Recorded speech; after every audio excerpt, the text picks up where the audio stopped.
Syekh Ibrahim Al-Khawas radhiyallahu anhu berkata, Dawa'ul qalbi khamsah. Obatnya hati itu ada 5. Manusia itu dikatakan manusia karena ada 2 unsur, jasmani dan rohani. Kalau mata kita sakit, kita gelisah karena kita melihat ada halangan, nggak bisa melihat dengan baik. Gigi kita sakit, kita gelisah dan kita berusaha minta izin kepada ustazah supaya kita ke puskesmas, ke dokter gigi, gelisah selama gigi ini tidak sembuh.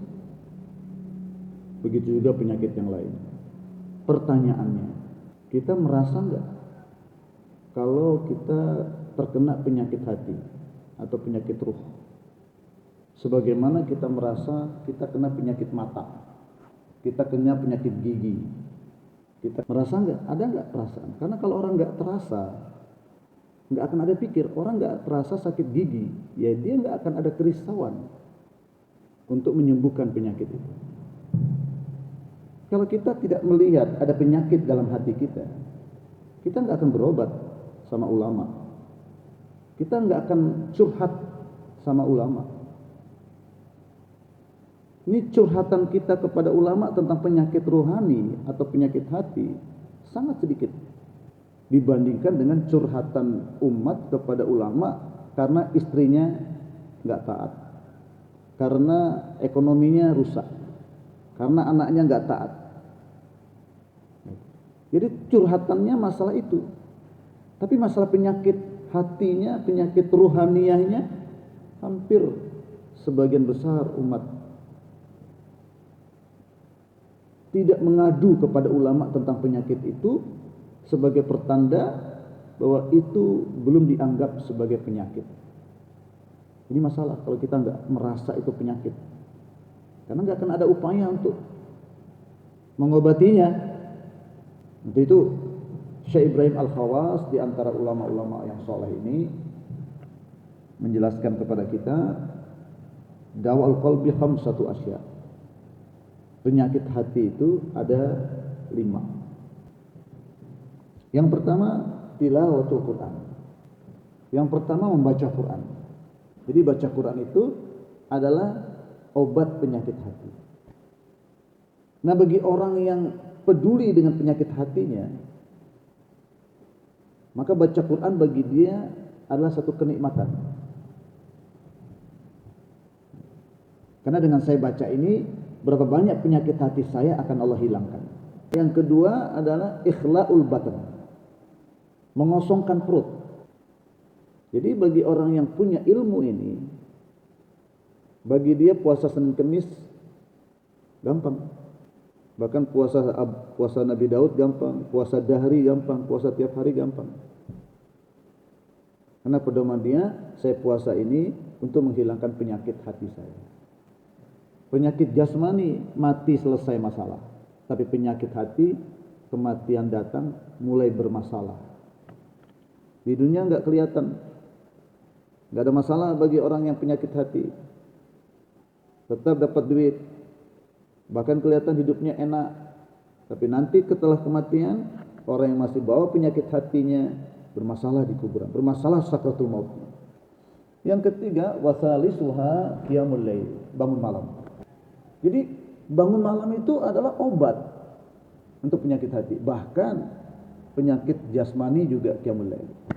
Itu sudah diteliti oleh ilmuwan itu, bahwa bangun malam tahajud menyembuhkan penyakit jasmani, banyak menyembuhkan penyakit jasmani.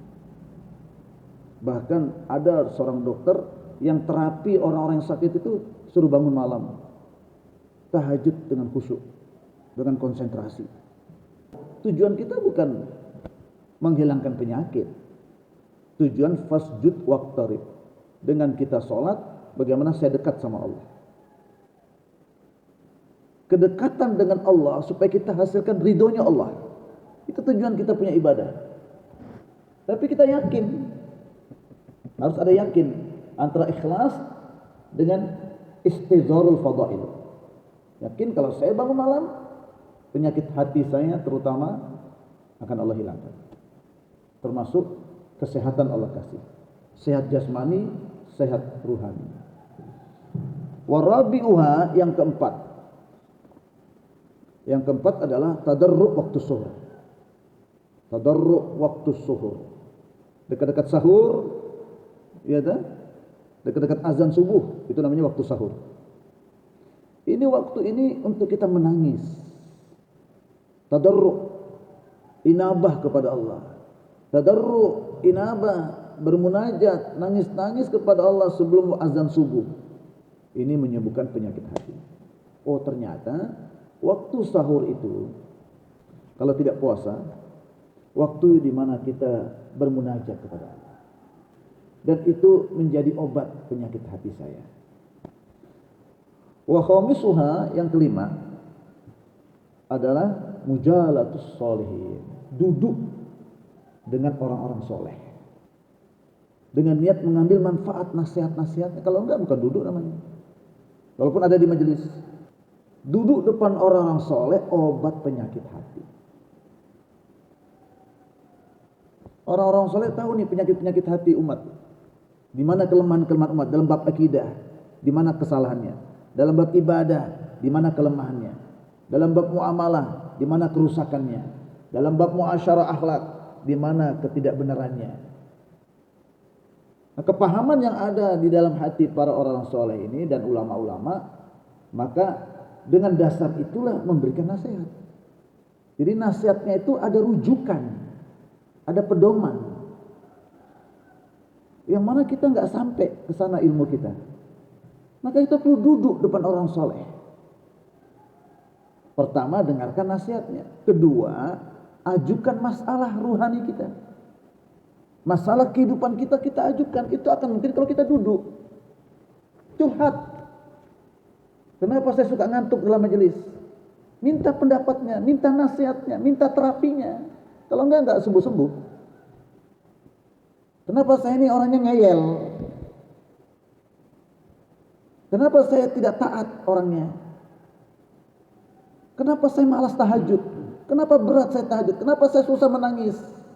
Kita harus beritahu seperti pasien ngomong sama dokter. Dokter, saya punya ini begini. Kenapa ya? Kok saya begini? Kenapa saya punya kepala seperti ini? Ngomong sama dokter. Ini kita nggak ngomong sama ulama, diam-diam aja. Nggak sembuh penyakit hati kita. Kata Luqman, nasihat Luqman kepada anaknya, wahai Ananda, dululah kamu depan ahli hikmah dan soleh, maka pasti seperti duduknya kamu di bawah pohon korma, pasti ada buah korma yang jatuh. Demikianlah kalau kamu duduk depan orang soleh, pasti ada hikmah yang akan kamu dapatkan. Karena ulama-ulama dan orang-orang soleh ini, wali-wali Allah ini, tangannya ini bersalaman dengan gurunya. Gurunya bersalaman sampai bersalaman dengan Rasulullah. Itu persoalannya itu. Jadi kita ini bersalaman, tangan yang bersalaman sampai kepada Rasulullah. Itu. Terus lebih meningkat lagi, tangan kita ini berkhidmat, memijit kakinya. Itu. Sama ustadz begitu kita berkhidmat kepada ustadz. Kita sapu halaman rumahnya. Bahkan setelah ustadz kita meninggal pun, kita tetap terus berkhidmat kepada keluarganya, kepada anak-anaknya. Dan jangan buat sesuatu tanpa lebih dulu bertanya kepada dia. Dia suka apa tidak? Dia ridho apa tidak? Dia senang apa tidak? Ini kunci supaya kita jadi orang soleh, jadi orang baik. Kalau kita nggak punya pembimbing, setan akan jadi pembimbing kita, bimbing ke neraka. Nah, ini 5 obat hati. Tilawatil Quran, baca Quran. Kita akan sampaikan apa maksudnya, apa tujuannya kelima obat hati ini. 1, tilawatul Quran li'annahu yanshari biha wa yastaniru wa tahsul lahu al-khasyah wal huzn. Baca Quran dikatakan obat penyakit hati. Karena dengan membaca Al-Quran ini, dada kita, hati kita akan lapang. Dan masuk nur Quran di dalam hati kita. Dan dengan lapangnya dada dan masuknya nur Quran dalam hati kita, inilah asbab yang menjadikan hati kita ini muncul rasa takut dan sedih. Hati bila ada wujud rasa khasyah, rasa takut kepada Allah, dan sedih menyesal di atas dosa-dosa yang kita kerjakan, hati akan sehat. Dan manakala hati tidak takut kepada Allah, hati tidak ada kesedihan dengan dosa yang dikerjakan, banyak muncul penyakit-penyakit hati yang lain nanti. Yang kedua, ikhla'ul butun. Kenapa kita perlu mengosongkan perut? Atau bahasa syariatnya, kita perlu berpuasa. Li'anna fihi rahatul qalbi. Karena dengan mengosongkan perut, hati ini istirahat. Perlu hati ini istirahat. Seperti jasad kita perlu istirahat, hati juga perlu istirahat. Nah, istirahat hati itu dengan mengosongkan perut. Juga hati ini, kalau dia dikasih makanan terus, sifat berlebih-lebihan, tughyan, merasa hebat, badan jadi ringan untuk ibadah. Jadi perut kita kosongkan, salah satu tujuannya adalah supaya badan kita ini ringan untuk ibadah. Khifatul badan lil ibadah, badan jadi ringan untuk ibadah. Badan ringan untuk baca Quran, badan ringan untuk berzikir, badan ringan untuk tahajud.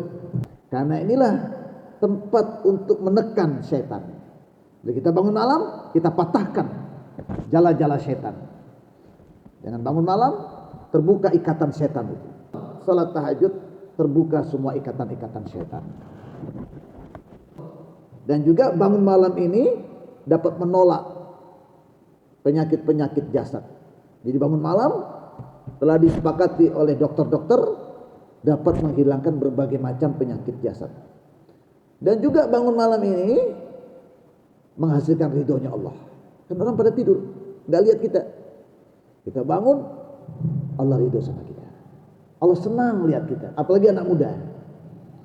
Jibril pun heran. Yang sudah punya istri pun Allah bangga dengan dia. Lihat wahai malaikatku, dia tinggalkan istri yang dia cintai di kasur, bermunajat kepada aku di tengah malam. Yang muda pun dibanggakan, yang punya istri pun dibanggakan oleh Allah. Wadabus sholihin.